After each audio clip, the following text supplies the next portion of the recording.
इस वक्त हम खड़े हैं पटना एनआईटी घाट पे, जो कि छठ पूजा का आज सूर्य का अर्घ दिया जाएगा लास्ट। यहाँ कुछ भाई लोग मिले हुए हैं। आइए इन लोगों से कुछ जानते हैं हम कि ये लोग कहाँ से आए हैं। आप कहाँ से आए हैं? पटना मुसल्लपुर हाट से छठ घाट घूमने आए हैं। जी घूमने आए हैं और यहाँ पर देखने आए हैं कि छठ घाट कैसे मनाया जाता है। हमारे यहाँ बिहार में साल भर में 2 छठ होता है, एक होता है चैती छठ, एक होता है अक्टूबर नवंबर के आसपास में 2 छठ होता है। यह बिहार का राजकीय पर्व है, महापर्व है। इसमें सभी जो भी महिलाएं लोग होती हैं बहुत ही कष्ट करती हैं, सहती हैं। उसकी जो भी मनोकामना होता है उसके लिए वो पूरा कठिन वर्क करती हैं। छठ व्रत करने से जो लोग भी करते हैं उनकी आस्था है उसमें जी, और उनकी मनोकामना पूर्ण हो जाती है। उसकी मनोकामना पूर्ण होती है और यह बहुत ही कठिन पर्व है, सब लोग इसको नहीं कर पाते हैं। इसमें पिछले दिन जो कि शाम का अर्घ होता है, उससे पहले वो दिन भर भूखे प्यासी रहती है।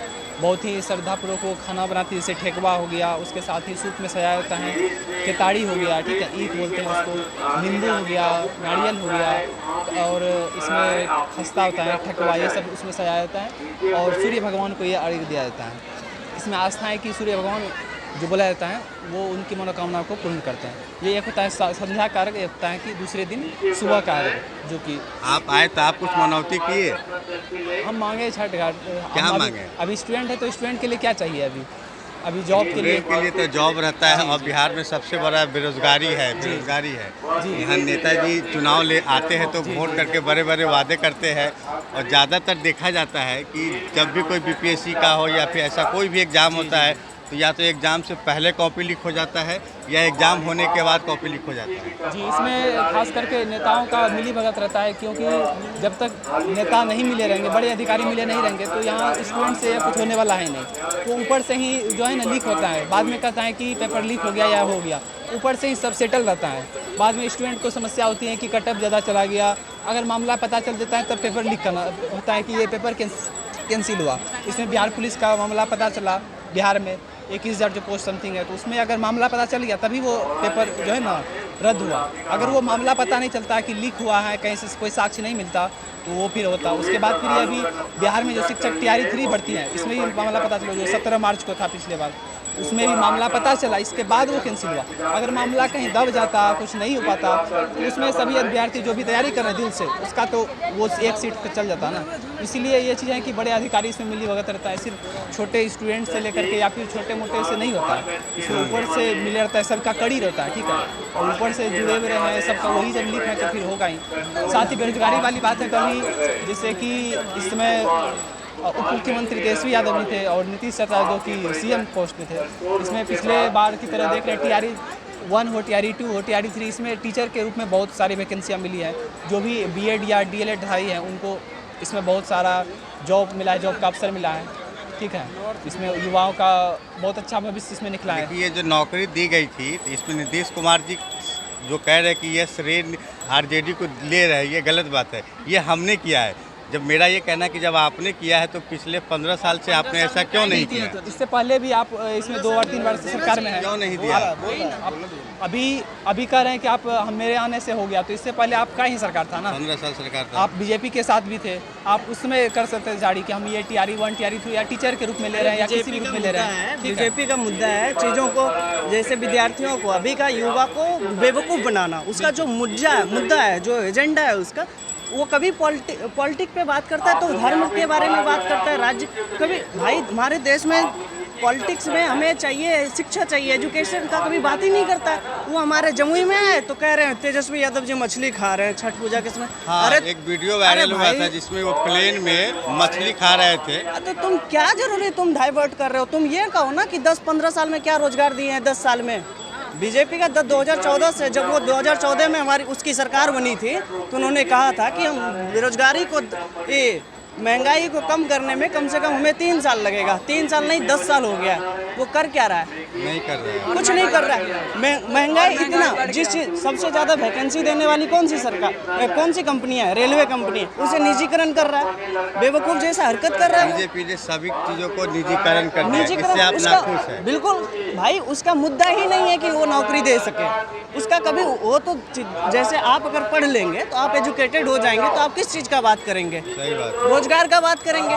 रोजगार का बात होता नहीं। पहले लोगों को रोजगार बुला करके दिया जाता था, चलो नौकरी कर लो। हाँ। अभी क्या करता है, लोग 90 पढ़ के के दशक में होता था। और कहते हैं कि हम रोजगार दे रहे हैं। पकौड़ा एक मिनट, मुस्लिम हिंदू खाली करना है बस। देखिए उसका काम ही है धर्मों को लेकर के बात करना, ठीक है, धर्म से लेकर के मुद्दा को खड़ा करना, और कोई है ही नहीं। जैसे अभी उन्होंने क्या किया, राम मंदिर पे मैं अपना बोल दिया है कि जैसे लोग कह रहे हैं राम आएंगे, तो ये सब जो है लोगों को डाइवर्ट करने का काम कर रहा है। वो कभी मुद्दा पे बात ही नहीं करता है। अभी कभी जाकर के पटना में आइए, मुसल्लमपुर हाट दिख जाएगा। और जब हम लोग प्रोटेस्ट करता है, लड़का रेलवे का प्रोटेस्ट करता था तो उस पर लाठीचार्ज कर रहा था, जेल भेज दिया जाता है। जेल भेज दिया जाता है। तानाशाह का सरकार है हमारे देश में, शासन व्यवस्था नहीं, हमारे देश में समाजवादी व्यवस्था नहीं है, साम्यवादी हो जाएगा। जैसा देश में हमारा देश जो भारत है, हमारा समाजवाद है, साम्यवाद है। साम्यवाद चाइना जैसा फॉलो करेगा कि तुम आदमी नहीं जानवर बन जाओ, 8 घंटा नहीं हम 12 घंटा खटाएंगे तुम्हें। अभी रेलवे अधिकारी से जाकर के कभी मिलिए आप, उसे 8 घंटा कभी काम नहीं करवाता है, और 12 14 उसे 14 घंटा काम करवाता है। क्यों? आधिकारिक कमी है। आधिकारिक कमी है। और तुम वैकेंसी नहीं दे रहे हो और कह रहे हो कि हम भारत को ये क्या अखंड भारत बनाएंगे। भाई अखंड भारत बनाने के लिए अखंड पहले लोगों को भी बना दो, पहले बेरोजगार दे दो, रोजगार दे दो। जो बेरोजगार शौचालय दिए जा रहे हो, बेवकूफ़ जनता है जो 12,000 रुपये में शौचालय बनवा रहा है, उसमें 2,000 घूस लगता है। 2,000 घूस का मुद्दा छोड़िए ना, 12,000 रुपये में 12,000 रुपये में नरेंद्र मोदी शौचालय बनवा लेंगे, हम उन्हें 24,000 रुपये देंगे। नहीं बनेगा। नहीं बनेगा तो फिर सही बात है, 12,000 में और शौचालय नीतीश नहीं। कुमार जो चाचा ये बोलते हैं कि हमने दिया है, नौकरी दिया है या जो भी दिया है, भाई 5 साल 15 साल से आपकी सरकार थी, 17 महीना में हमारे आरजेडी तेजस्वी भैया जी नौकरी दिए हैं। पहले काहे नहीं दिया तुम? काहे नहीं दिए? सवाल क्यों नहीं तो दिया तुम पहले? हम लोग पूछते ही हैं। तो अब बोल देने से कह दोगे कि हम दिए थोड़े ना मान जाएंगे, हम नहीं। बेवकूफ़ थोड़ू ना है नहीं। भाई, हम लोग बेवकूफ़ नहीं है।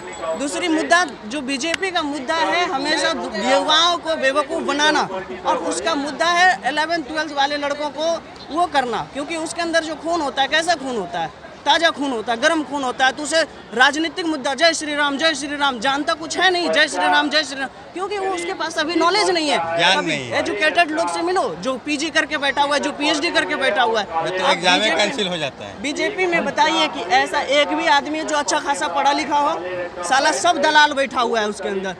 अगर आपके अंदर ज़्यादा पैसा है ना तो आप भी जा करके बन जाइएगा ये नेता। और नेता में बीजेपी में चल जाइए, शुद्धिकरण है वो, एक ऐसा वॉशिंग पाउडर है जो सारे दाग को धुल देता है, सारे पापों को धुल देता है, सारे कर्मों का, आपके दुष्कर्मों को धुल देने का काम करता है बीजेपी सरकार में। आप मिल जाइए, सारा काम खत्म।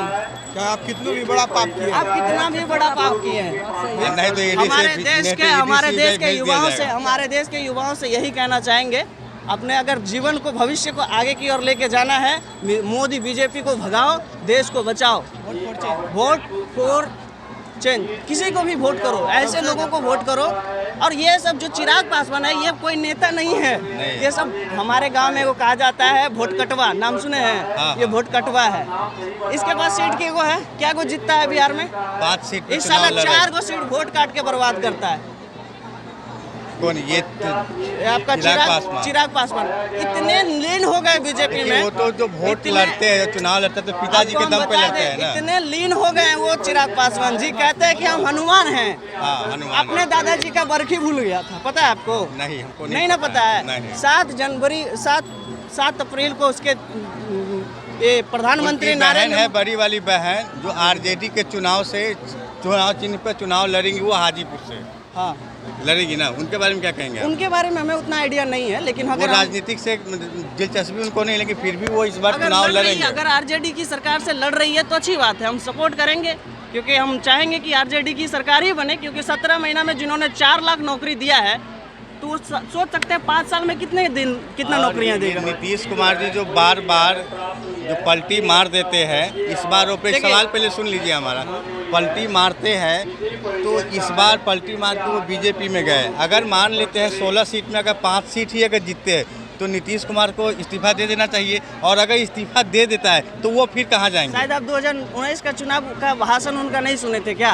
वो तो अभी भी 2 दिन पहले बोला था कि 400 को 4000 पे ले गए थे। उन्होंने साफ कहा था, पहले मेरी बात तो सुन लीजिए, उन्होंने साफ कहा था इस बार 2019 के बाद हम अगले लोकसभा चुनाव में हम नहीं खड़ा होंगे। क्या करें? सही बात। तो उनकी बातों पे भरोसा करना ही नहीं चाहिए। क्या उनकी मुद्दा ही कुछ नहीं है, वो बिना पेन का लोटा है। मुख्यमंत्री बनना, इधर भी चल जाना प्लस। यानी कि अगर लोकसभा चुनाव में अगर 5 सीट जीतती है, अगर वहां से गठबंधन टूट जाता है तो लालू यादव जी उनको पुनः अपने दल में शामिल करेंगे। रिक्वेस्ट करेंगे आदरणीय लालू प्रसाद यादव जी से कि उन पेना लोटा का आना ही नहीं दीजिए अपने, मतलब उनको नहीं आने दिया आने ही नहीं दिया। अगर आप आए चुनाव करा लीजिए। हम तो कहेंगे नीतीश कुमार के पास कोई नैतिकता बची ही नहीं। अरे हम तो उनको कहेंगे ना, मुख्यमंत्री ने उनको उपराष्ट्रपति बना दिया जाए। हाँ। ना आगे नाथ न पीछे पगा, डोलाते रहो तुम, समझे? तो उसके लिए बिहार अब नहीं बचा है। बिहार में किया ही क्या है? अच्छा, बिहार पटना छोड़कर एक सवाल है हमारा मनीष कश्यप के बारे में। देखिए, मनीष कश्यप एक वो भंगेड़ी टाइप का जो मीडिया इतना है उनके ऊपर बोलते हैं, उसके बारे में क्या कहेंगे आप? कि मनीष कश्यप, हाँ। वो तो और लोगों को वो कर दिए हैं, बेवकूफ़ बना रहे हैं। बेवकूफ बना रहे हैं। उनके पास क्या अकल है? जैसे चिल्लाने से कोई नहीं ना हो जाता है जी, शेर होता है। समझिए मेरी बात को, अगर आपके अंदर गुण है तो आप ही आदमी कहलाइएगा। आप चिल्लाइएगा जानवर के जैसा। एक पत्रकार का क्या काम? उसका जो काम तो वही छोड़। पत्रकार का काम है सही खबरों को दिखाना। खबरों को दिखाना। हाँ। और सही खबरों को दिखाते राजनीतिक में वो एंट्री कर गए। उनका एजेंडा था हमें पत्रकार देखिए, बनना। वो बोल रहे हैं कि अगर हम जीत गए तो 1 लाख रोजगार देंगे पूरा पूर्वी चंपारण में। कहाँ से देंगे? पूर्वी चंपारण की उनके पिताजी का है। वही तो कह रहे हैं, कहाँ से देंगे वो? उनके पिताजी का तो नहीं है। नहीं वो है। तो कहते हैं मेरे पिताजी, मेरा ये है, ये वो है। उनके पिताजी का पूर्वी चंपारण नहीं है, तो वो कहाँ से देंगे? नहीं देंगे। वो सब पहले जीतेंगे तब तो। जीत नहीं पाएंगे। कहाँ से जीत पाएंगे? खाली वो सिर्फ इधर, खाली वो हर जगह जाते हैं। मेरा कहने का मतलब वो कोई नेता नहीं है, वो सब वोट कटवा है। वो उनका नाम है वोट कटवा, और कोई बात नहीं है। ठीक है, खड़ा चलिए, हुआ तो ठीक बहुत है। अच्छा। ये